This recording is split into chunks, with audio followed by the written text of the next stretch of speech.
ഇപ്പോൾ രമേശ് ചെന്നിത്തല മാധ്യമങ്ങളോട് സംസാരിക്കുന്നു. അതിലേക്ക് 1991 നയനാർ ഗവൺമെന്റ് കാലത്ത് ഇത് ഒപ്പിട്ടത് കാർബറണ്ടത്തിന്റെ വ്യവസായ ആവശ്യങ്ങൾക്കും ബാക്കി വരുന്നത് ഇലക്ട്രിസിറ്റി ബോർഡിനും കൊടുക്കാൻ വേണ്ടിയായിരുന്നു. BOT അടിസ്ഥാനത്തിൽ ഇതിന്റെ കാലാവധി ഡിസംബർ 30 തീരുകയാണ്. ആ ഡിസംബർ 30 തീരുമ്പോൾ ഈ പദ്ധതി ഗവൺമെന്റിലേക്ക് വരേണ്ടതാണ്. ഗവൺമെന്റിലേക്ക് വരണം എന്നുള്ളത് നിർബന്ധ ബുദ്ധിയുള്ള കാര്യമാണ്. കാരണം BOT അടിസ്ഥാനത്തിൽ ഇവർ ഒപ്പിട്ട കാര്യമാണ്. എന്നാൽ വൈദ്യുതി മന്ത്രിയും വ്യവസായ മന്ത്രിയും മുഖ്യമന്ത്രിയും ചേർന്ന് ഇവർക്ക് അടുത്ത 25 വർഷം കൂടി നീട്ടി നൽകാനുള്ള ഒരു ഗൂഢാലോചന നടക്കുന്നുവെന്നാണ് എനിക്ക് പറയാനുള്ളത്.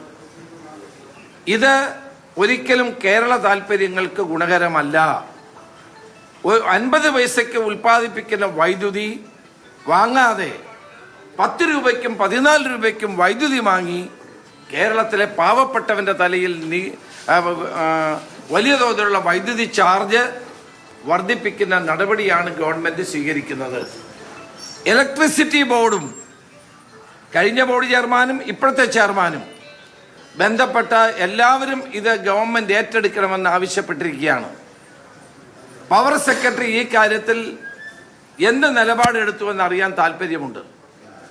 അപ്പോൾ ഗവൺമെന്റ് 21 ദിവസം മുമ്പ് നോട്ടീസ് കൊടുത്ത് ഡിസംബർ 30 ഈ കാർബറാണ്ടം യൂണിവേഴ്സൽ ഗ്രൂപ്പിന്റെ മണിയാറിലെ വൈദ്യുതി പ്രോജക്റ്റ് കേരള ഗവൺമെന്റിലേക്ക് ഏറ്റെടുക്കേണ്ടതാണ്.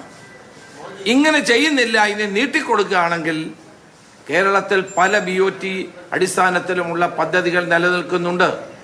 വിഴിഞ്ഞം പദ്ധതി 30 വർഷത്തേക്കാണ്. അത് 10 വർഷം കൂടെ നീട്ടി 40 വർഷമാണ്. 1, 2, 3 ഘട്ടം തീരുമ്പോൾ അത് 60 വർഷമാണ്. അത് വീണ്ടും നീട്ടിക്കൊടുത്തേക്കാം. ഇതൊരു പോളിസിയായി മാറുകയാണ്. രമേശ് ചെന്നിത്തല മാധ്യമങ്ങളോട് സംസാരിക്കുകയാണ്. തത്സമയം പ്രേക്ഷകർ ഇത് കാണുകയായിരുന്നു.